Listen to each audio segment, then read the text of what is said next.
الحمد لله على نعمه في شهر شعبان الذي جعلنا من المسلمين الكاملين وأمرنا باتباع سبيل المؤمنين وأشهد أن لا إله إلا الله وحده لا شريك له الحق المبين وأشهد أن سيدنا محمدا عبده ورسوله الصادق الوعد الأمين اللهم صل على سيدنا محمد وعلى آله وصحبه أجمعين وسلم تسليما كثيرا أما بعد أوصيكم ونفسي بتقوى الله وكونوا من المؤمنين الصادقين.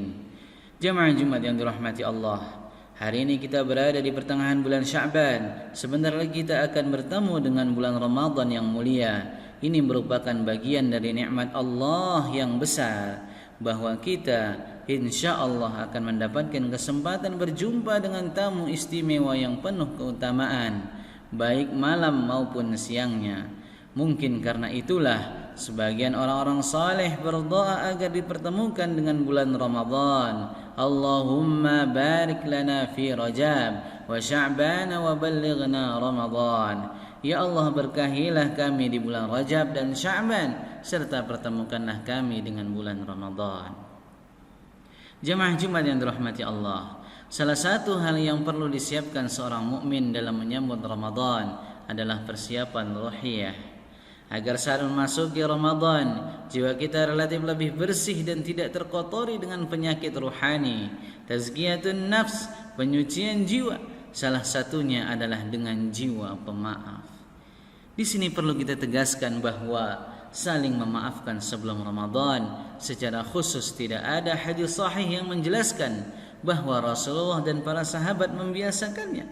Sebagaimana juga tidak ada hadis sahih yang menjelaskan saling memaafkan di awal Syawal.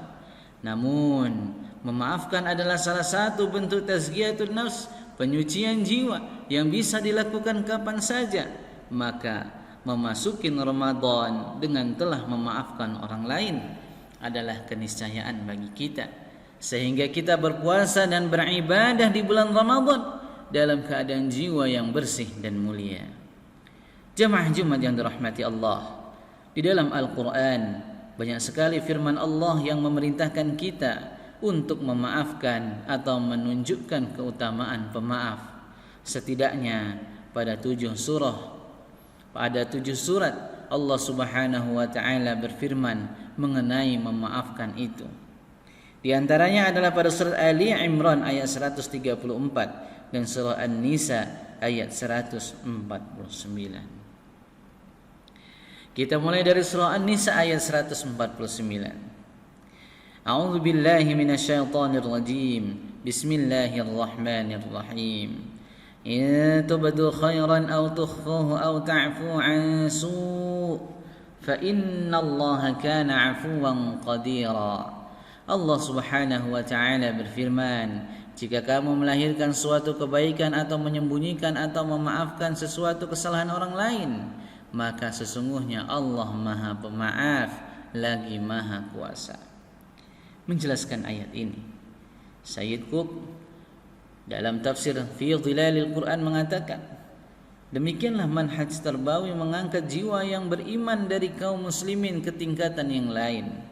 Pada tingkatan yang pertama, dibicarakan kepada mereka tentang ketidaksukaan Allah Subhanahu wa taala terhadap tindakan mengucapkan perbuatan buruk secara terang-terangan, dan diberinya keringanan bagi orang yang dianiaya untuk menyuarakan perkataan tersebut secara terang-terangan itu terhadap orang-orang yang berbuat zalim kepadanya, agar kezaliman yang dilakukan terhadap dirinya diketahui oleh orang lain.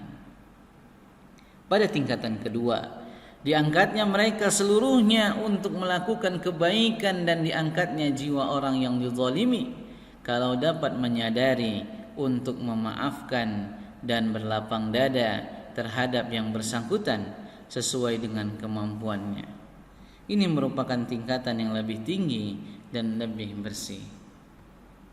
Dengan demikian akan tersebarlah kebaikan di kalangan masyarakat muslim kalau mereka mau mengutamakan hal ini, sehingga ia dapat memainkan perannya di dalam mendidik jiwa dan menyucikannya manakala mereka menyembunyikannya. karena kebaikan itu adalah kebaikan di saat rahasia dan di saat terang-terangan. Pada waktu itu tersebar pula rasa saling memaafkan di antara sesama manusia, sehingga tidak ada jalan untuk menyuarakan suara buruk.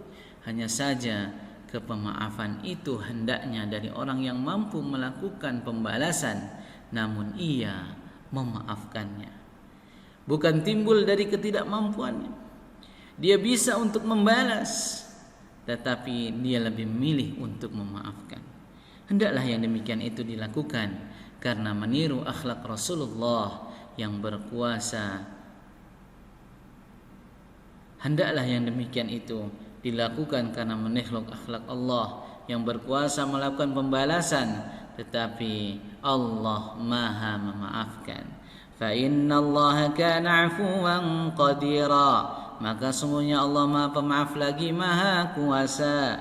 Demikianlah, memaafkan merupakan tingkatan kedua, tingkatan yang lebih tinggi dan lebih bersih. Jamaah Jumat yang dirahmati Allah, dalam surah Ali Imran,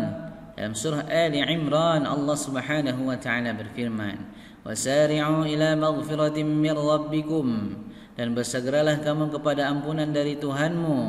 Wa jannatin 'arduha as-samawati wal ardu 'iddat lil muttaqin, dan kepada surga yang luasnya seluas langit dan bumi yang disediakan untuk orang-orang yang bertakwa. Alladzina yunfiquna fis sarra'i wad dharra, yaitu orang-orang yang menafkahkan hartanya baik di waktu lapang maupun sempit. Wal kadhiminal ghaidha wal 'afina 'anil nas, dan orang-orang yang menahan amarahnya dan memaafkan kesalahan orang lain.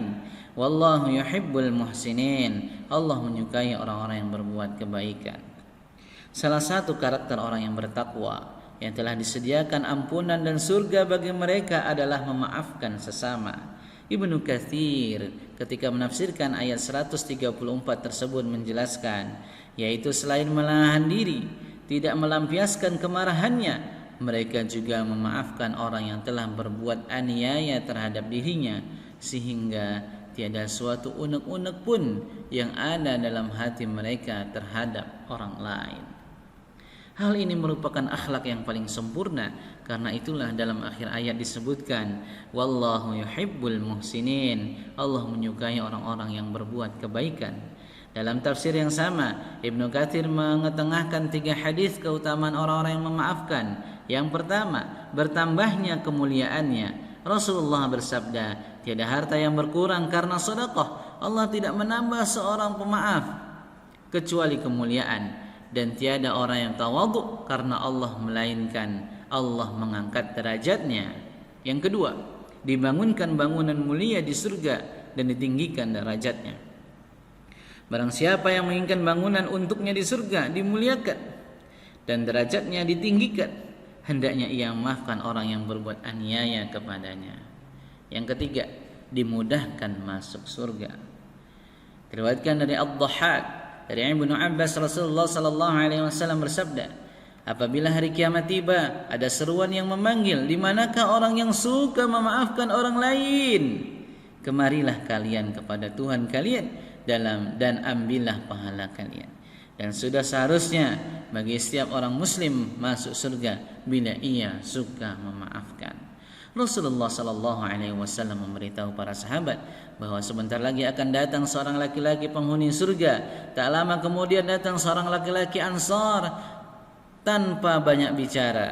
3 kali kejadian seperti itu berulang hingga salah seorang sahabat sangat penasaran dan ingin belajar darinya. Ia pun meminta izin bertamu dan bermalam. Namun setelah 3 malam tidak ada yang istimewa. Salat malamnya biasa, amal yaumiyahnya juga biasa.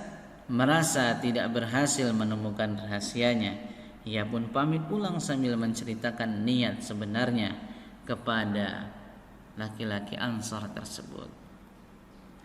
Tidak ada rahasia pada diri dan amalku, jawab laki-laki itu dengan terus terang. Aku tidak memiliki keistimewaan apapun, kecuali bahwa aku tidak pernah menyimpan hasrat dalam hati untuk menipu sesama dan menaruh rasa dengki kepada seorang lantaran kebaikan yang telah diberikan Allah kepadanya. Aku memaafkan semua orang.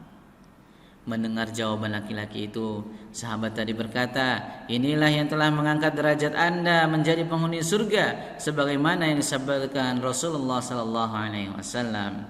Semoga Allah memudahkan kita untuk memiliki jiwa pemaaf dan segera memaafkan sesama sebelum Ramadan tiba. Barakallahu li wa lakum fil Qur'anil azim wa nafa'ani wa iyyakum bima fihi minal ayati wadh-dhikril hakim. Aqulu qawli hadza wa astaghfirullah fastaghfiruh innahu huwal ghafurur rahim.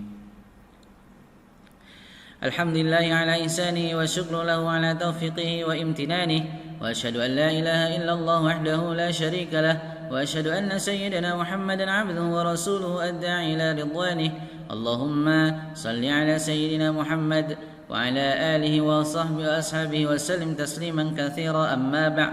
Faya ayyuhan nas ittaqullaha fima amara wa antahu amma naha wa'lamu anna Allaha amarakum bi amrin bada fi bi nafsihi wa thana bi malaikati bi qudsihi wa qala ta'ala إن الله وملائكته يصلون على النبي يا أيها الذين آمنوا صلوا عليه وسلموا تسليما اللهم صل على سيدنا محمد صلى الله عليه وسلم وعلى آل سيدنا محمد وعلى أنبيائك ورسلك وملائكة المقربين وارض الله عن الخلفاء الراشدين أبي بكر وعمر وعثمان وعلي وعن بقية الصحابة والتابعين وتابع التابعين لهم بإحسان إلى يوم الدين وارض عنا معهم برحمتك يا أرحم الراحمين.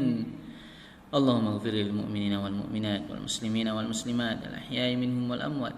اللهم أعز الإسلام والمسلمين وأذل الشرك والمشركين وانصر عبادك الموحدين وانصر من نصر الدين واخذل من خذل المسلمين ودمر أعداء الدين وأعل كلماتك إلى يوم الدين. اللهم دفع عنا الغلاء والوباء والزلال والمحال وسوء الفتنة والمحال ما ظهر منها وما بطن عن بلدنا إندونيسيا خاصة وسائر البلدان المسلمين عامة يا رب العالمين. ربنا آتنا في الدنيا حسنة وفي الآخرة حسنة وقنا عذاب النار. ربنا ظلمنا أنفسنا وإن لم تغفر لنا وترحمنا لنكونن من الخاسرين.